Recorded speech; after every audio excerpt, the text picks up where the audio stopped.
Të nderuar të pranishëm në këtë xhami, vazhdojmë me mësimet dhe porositë që i marrim nga libri Riyadus Salihin të Imam Nawawiut rahimullahu taala, i cili në këtë libër ka përmbledhur ajete nga Kurani fisnik dhe hadithet pejgamberit sallallahu alaihi wasallam, me të cilat i ndriçon besimtarit rrugën drejt Allahut subhanahu wa taala.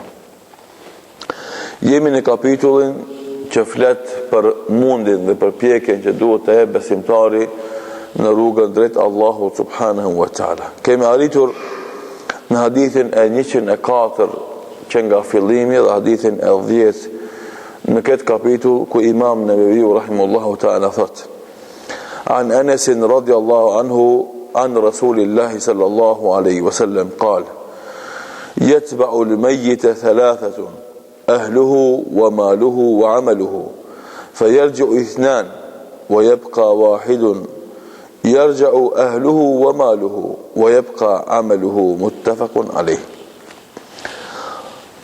Narafan Anasi radhiyallahu anhu nga pejgamberi sallallahu alaihi wasallam i cili ka thënë: të vdekurin e përcjellin tre gjëra. E përcjell familja, pasuria dhe vepra e tij. Dy kthehen mbrapa dhe njëri mbetet me te. Kthehet familja dhe pasuria dhe mbetet me te puna e tij. Muttafaqun alayh, transmeton Buhariu dhe Muslimi në dy sahihat e tyre. Për ky hadith, i cili shpesh përmendet nga hoxhallarët në raste të ndryshme, i ka grumbulluar në vetvete tre komponentet kryesore në jetën e besimtarit. Ajo është pasuria, për të cilën lodhet dhe punon dhe vepron dhe nuk ndalet njeriu. Sot shumica e njerëzve, do thot, preokupimin kryesor në jetë e kanë punën, se si të punësohen dikon, se si ta kryjnë punën, se si ta fitojnë riskun, se si të jetojnë me pasuri e cila vjen si rezultat i punës e kështu me radhë. E dyta është komponent familja. Edhe kjo komponent është, do thot, prej komponentave të kryesore në jetë. Andaj njeriu jeton dhe punon për të kujdesur për familjen. Njeriu angazhohet, lodhet për familjen. Njeriu përpiqet, jep mundjen dhe kontributin për familjen. Andaj pasuria dhe familja janë komponentet bazë në jetën e njerëzimit mbar. Përveç në perëndim ku egoizmi ekstrem e bën secilin të punon vetëm për vete, se ka gale për askën. Edhe sistemi i shteteve janë ndihmon. Sidomos për 15 vjet e përpjet, me fondet që i ndan shteti për të rit, dal nga dal i pavarëson ata nga prindërit dhe i ndan. Dhe ata i bën të panevojshëm për prindërit dhe në anën tjetër prindërit në mungesë të mëshirës së mjaftueshme ndaj fëmijëve të tyre, ata nuk kujdesin për ta me pretekst se t'i bëjmë të aftë ata, se nëse na kujdesim vazhdimisht për ta, ata bëhen të paaftë. Edhe kështu shkputen lidhjet farefisnore dhe familjare, edhe secili do thot bëhet i ndarë për tjetër dhe jeton i pavarur për tjetër.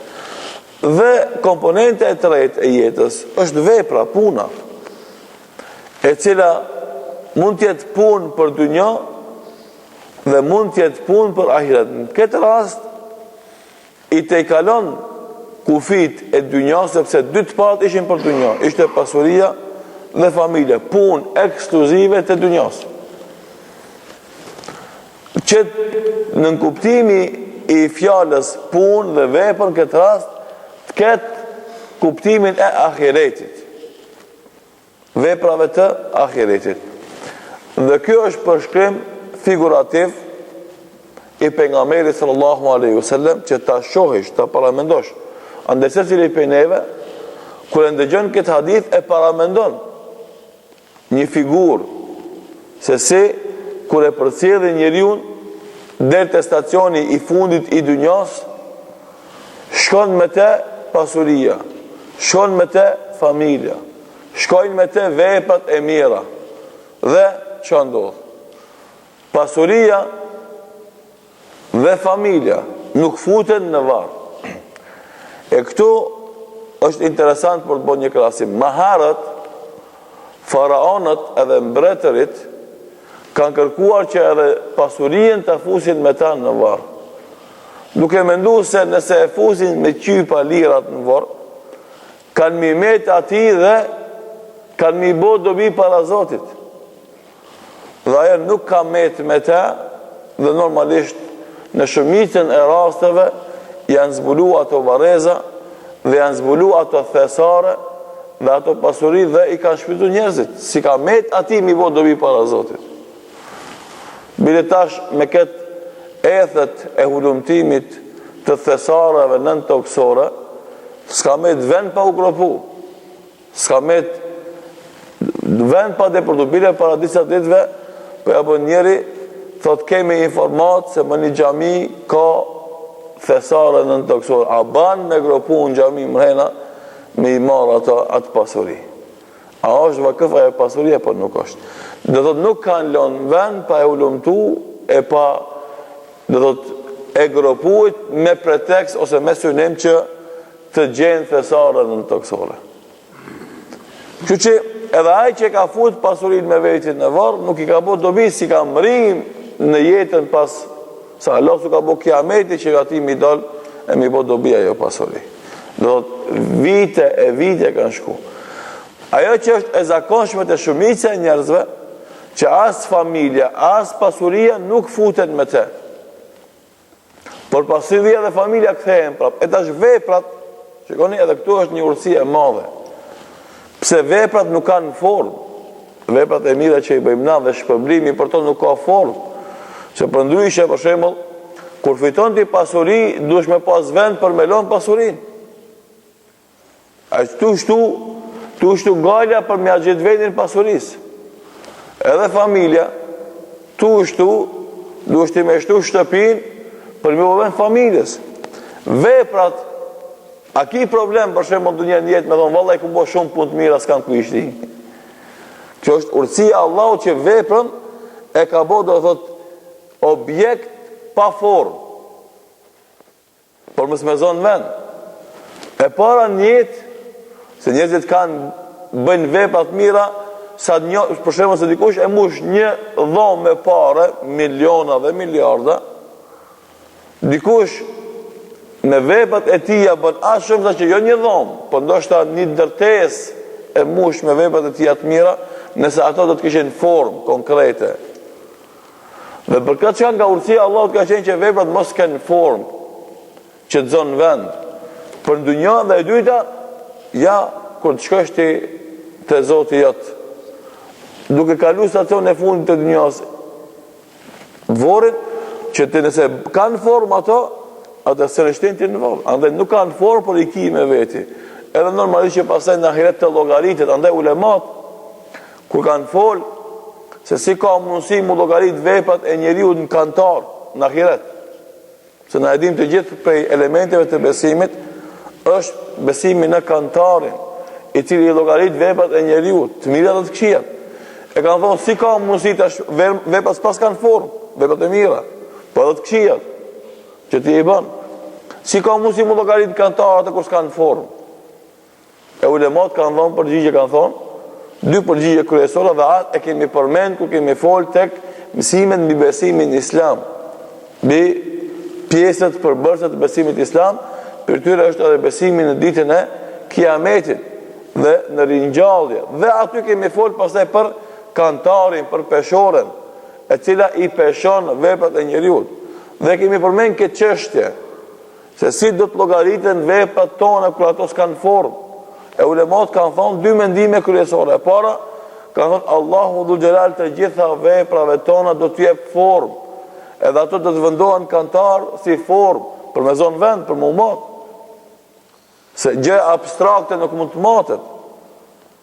Dhe dyta kanë thonë, do të vendohen kantar në peshore, libra në cilën janë shenuar veprat tona. Edhe normalisht sa më shumë që ki regjistrat, Sa më shumë që ki vepra, aq më shumë faqe ka regjistri, libri jot. Edhe sa më shumë faqe ka libri jot, aq më i rëndë bëhet. Edhe kjo domethënë është shumë e qartë edhe shumë e thjeshtë. Pra, sidoqoftë, ky hadith tham në mënyrë figurative ta përshkruan në rëndësinë e veprave. Pra, çka thotë në një fjalë, miku më i mirë libri. Miku më i mirë në vetmi libri. Miku më i mirë në vetmi që nga vepra e mirë. E cila shoqëron në jetën e dunjas, të shoqëron në jetën e varrit dhe shoqëron në jetën pas varrit. Për shembull, njeriu normalisht gëzohet kur Allahu i jep pasuri. Kur për shembull e kalon një ditë me fitim, çka thu? Kur e pyet si kjo, valla do të sot mirë ka shku ditë, alhamdulillah. I buzëqeshun, i qetë, i rahatshëm. Edhe kjo është normal. Se Allahu kështu e ka kurdis njeriun, që ta donë dynjan, u yuhibbunaha hubban jama, dhe ata e dojnë dynjan me dashuri të madhe. Kështu e ka kurdis Allahu njeriun që me dash dynjan. Pse? Me pas motiv me punu, me pas motiv me lëviz, me pas motiv me dhonë kontribut dhe mund. Krejt të zbulime që janë sot dhe ja kanë lecuar jetën njerëzimit, janë nga ai motiv që njeriu e don dunjon dhe mundohet me punu, me fitu në dunjon dhe normalisht mundohet me ja letu vetës jetën në dunjon. Andaj është urtësia e madhe, por sikurse për të gjitha dëshirat dhe pasionet që i ka njeriu, Allahu Dhul Jalal ka tregu rrugën, cilën ti duhesh me ndjek për të plotësuar dëshirat tuaja dhe plotësuar pasionet tuaja, pa bërë gabim dhe pa e dëmtuar veten dhe të tjerët. Andaj ti puno, mundohu për dunjë, por puno asa do të metesh në dunjë dhe mos haro ahiretin ku është stacioni jot i fundit. Në anën tjetër, puno, vepro, fito, mirë po mos haro obligimin tanë që e kënë pasuri.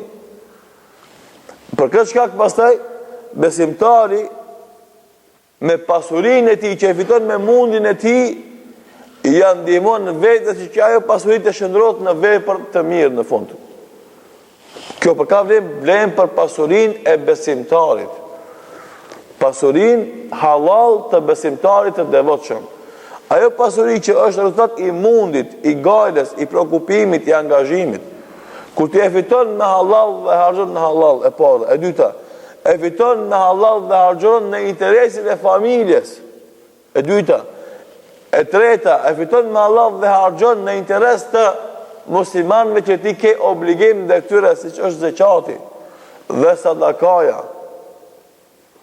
Pastaj e fiton me halal dhe harxhon për gjëra që janë në dobi të ummetit islam.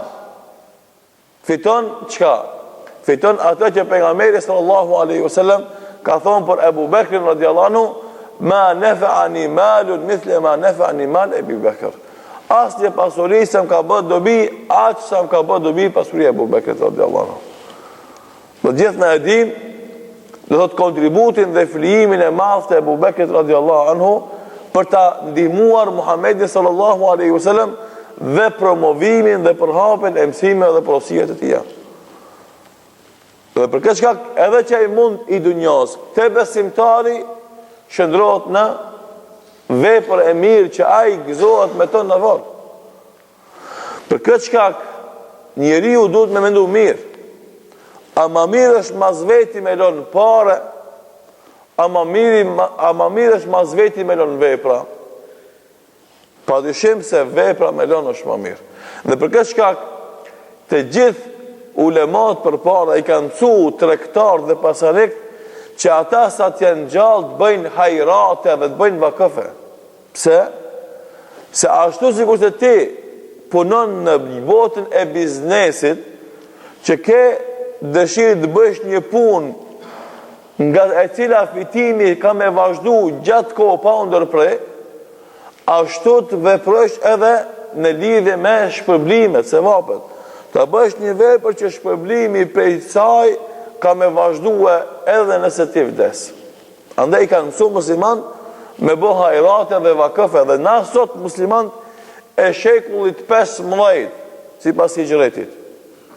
Tani në vitin 1433 i gëzojmë, knaqemi, i shfrytëzojmë, përfitojmë prej vakëfeve që i kanë lënë muslimanët para nesh. Se Mehmet sot për ne me kooperacinë që e kemi, dashurinë për dunjë që e kemi, mungesën e imanit të takvallahut, që Kishku për shembull, që është për vendeve më fetare të shqiptar, ai kishte bën 5-6 xhamia a 10 as i kishte bën, të mëdha. I kemi i gëzojmë xhamiat më të mëdha 500 vjet përpara. 400 vjet përpara ka investu. E mos flasim për sa janë prish. Do të na shumë se ne sot i kemi pasuri që s'mund të vlerësohet. Thesari i madh që e kanë lënë muslimanët e devotshëm duke dëshiruar që të bëjnë vepra nga të cilat do të përfitojnë ata në varrin e tyre edhe mas vdekjes e tyre. Kjo është logjika e shëndosh e një muslimanit në lidhje me pasurinë. Që ai e ka shfryzuar maksimalisht pasurinë, është kënaqur vet, po ka bërë vepra që hala sot përfitojnë njerëzit për tyre, edhe ata në varrin e tyre fitojnë sevape. Mençuri më të madhe s'ka. Hajde sot ku janë pasanekt e muslimanëve? Ku është kontributi? Ku janë vakëfet në emën të tyre? Nëse gjenë 1 apo 2, shumica e tregtarëve musliman dhe pasanekëve musliman sot fatkeqësisht pasurinë e harxojnë në gjëra të kota, a mos them që një pjesë e tyre harxojnë edhe në haram e fatkeqësisht. Dhe për këtë shkak, njeriu që Allahu Dhul Xhelal i ka dhënë vullnet për punë dhe ja ka çelë derën e rrezikut dhe fitimit dhe i ka dhënë kapital dhe i ka dhënë pasuri, ai duhet me u mundu me shfryzue atë përvojë të muslimanëve të mëhershëm që të lënë diçka vakëf që ai është gjallë apo s'është gjallë fitimin e sevapeve mos t'i ndërpritet dhe t'i vazhdon atë. Edhe sot, shembull, për punën e Mekës dhe Medinës, dhe 2 xhamiat e mëdha të muslimanëve në Mekë dhe në Medinë që harxojnë, domthonë se janë të mëdha, kanë harxime të mëdha për mirëmbajtjen e tyre. Edhe sot muslimanët që Allahu ka dhënë pasuri kanë menduar, kanë kriju vakëfe speciale, objekte, ndërtesa, hotele, komplekse turistike për punën e haxhit dhe të umrës, që të ardhunat që vinë për tyre të mirëmbajnë, domethënë Qabën edhe të mirëmbajnë xhaminë e pejgamberit në Medinë. Sot ka naft, nuk ka nevojë për to. Mirë, por nëse ndodh që nesër mos ketë, apo të kenë ndonjë problem tjetër, spaku komplekse turistike për haxhiler dhe umrexhi që janë rreth Qabës dhe rreth xhamisë pejgamberit në Medinë, do të mjaftojnë me sjell buxhet për mi mbajt ata në mënyrë normale. Pse se kanë punu ata me këshillat dhe udhëzimet e ulemave musliman, edhe sot do të kanë kriju ide të këtilla dhe projektet që janë realizu, dhe këto 2 vendet nuk do të kenë problem me lejen dhe ndihmën e Allahut për mirëmbajtjen e tyre. Pse? Se vetëm sistemi i ftohjes edhe i ndriçimit, për shembull, dhe ujit e kështu me radhë për Qabën vetëm, tani projekti i ri është 195 milion rial. 195 milion rial. Vetëm sistemi i prodhimit të rrymës, prodhimit ajrit ftoft për freskimin e xhamisë dhe gjërat që kanë të bëjnë me te. Do të janë projekte gjigante madhështore me shumë marramendëse, por alhamdulillah janë vakëfet. Kjo ndërtesa e madhe tani që shihet ku është vendu ora më e madhe në botë, i gjithë ai objekt është ndërtuar vakëf, edhe të gjitha të ardhunat prej këtij objektit shkojnë domethënë në mirëmbajtjen e Qabës, kështu që domethënë kjo ide dhe kjo logjik e vakëfeve sot është shfrytzuar dhe alhamdulillah ka dhënë khairin dhe bereqetin e madh dhe frytet e mëdha. Dhe kështu që muslimanët sot, tregtarët muslimanë në botë, për shembull kur hapin një shkollë fillore apo të mesme, çka bëjnë? E bëjnë një objekt tjetër afarist tregtar, e blen edhe e lën vakëf. Fitimi i atij objektit shkon për mirëmbajtjen e asaj shkollës të hafëzllarëve, apo shkollë domethënë për jetima, apo shkollë për fukara, e kështu me radhë. Apo hapin spital, për shembull. Njëjtë për atë spitalin, pastaj e blen një apo dy apo tre ndërtesa dhe i gjithë fitimi i atyre ndërtesave shkon për mirëmbajtjen, që mos kesh nevojë të vazhdimisht me dhonë parë, mirë po në anën tjetër mos me met puna e tyre pa u realizuar.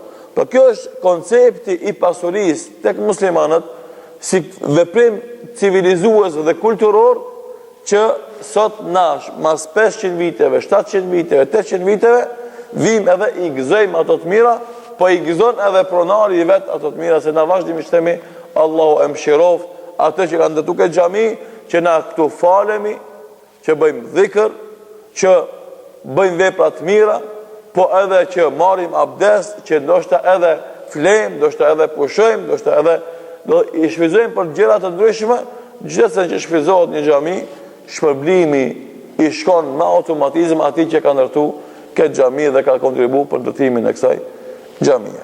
Dhe për këtë shkak, historia islame ka pas vazhdimisht njerëz që kanë qenë edhe ulema, edhe pasanik, edhe trim edhe luftar. Nuk është për shembull sikurse tek fe tjera, atje se ngjen publikisht njëri të pasur, edhe pse kur po vdesin ata po e shohim se kanë pas miliona. Shembull sikurse ndodhi vitin e kaluar në Greqi kur vdiq prifti kryesor, dolën që ai kishte pas miliona. Ama publikisht ata promovojnë një asketizëm jo të vërtetë të rreshëm. Atë musliman nuk ka problem alimi musliman, dietari musliman me qenë i pasur. Siç ka qenë Ebu Bekri radiallahu anhu, siç ka qenë Omeri radiallahu anhu, siç ka qenë Othmani radiallahu anhu, siç ka qenë Abdurrahman ibn Aufi, e pastaj me radhë, siç ka qenë për shembull Abdullah ibn Mubareku, siç ka qenë Imam Ebu Hanifa, kanë qenë tregtar, pasanik edhe ulema. Edhe sot ka vazhdojnë kjo traditë se Islami nuk e ndalon njeriu të ketë pasuri, por kërkon për njeriu që pasuria e tij të jetë në dobitë e tij në dunjë dhe në dobitë e tij në ditën kur dalin para Allahut subhanahu wa taala. Pra, ky koncept i pasurisë dhe kujdesi për familjen, kuptimin që jeta normalisht me familje ka kuptimin e vet. Edhe unë pratë e përmendëm në fillim për punën e perëndimit, se ati janë shkëput lidhjes farefisnore. E shkëputja dhe lidhjeve farefisnore është rezultat i gjunahave dhe dënimeve të Allahut që asjell një popullit. Që fatkeqësisht edhe të na dal nga dal po ndodh një gjë e tillë. Ama muslimani që ka besim në Allahun dhe ka frikë për Allahun dhe shpeson shpëlimin të Allahut, kujdeset për prindërit e vet, edhe nëse nuk janë musliman, e mos flasim për atë njeri që prindërit i ka musliman, mos flasim. Kujdesi i tij për prindërit e vet më i madh, se është pjesë e ibadetit, është pjesë e fesë. E tani kujdesi, normalisht njeriu i fillimisht e krijon familjen dhe kënaqet me familjen e tij. Dhe normalisht çdo fëmijë që vjen në atë familje është gëzim. Pastaj pasurinë që e fitova me djers, me halal. Kur e harxhon familjen tonë, shikoni, kjo është interesant. Çfarë vlerësimi dhe çfarë koncepti Islami ofron në këtë rast. Për shembull, në matematikat materializat perëndimit, harxhimi për familjen është harxhim kot. Andaj le të pavarësohet ai, le të merr fondet e veta për shtetit, unë s'kam çka harxhoj për te. Në Islam është e kundërt, çdo dinar që krye familjari harxhon për mirëmbajtjen e familjes së vet i shkuat sadaka. I shkuat sadaka.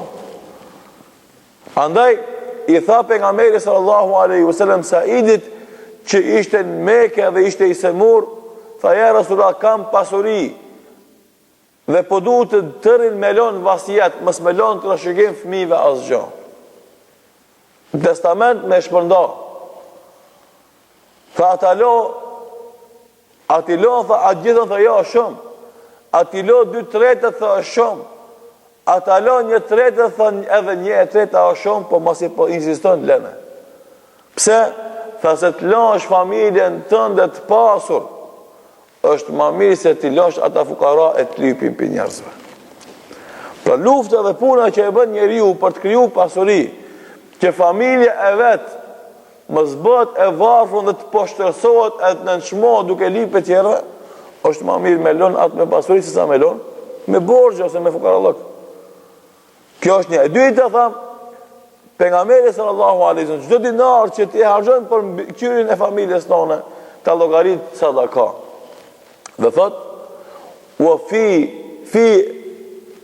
ehlihi sadaka, dhe çdo dinar që harxhon në ushimin e gruas së vet i llogaritet sadaka.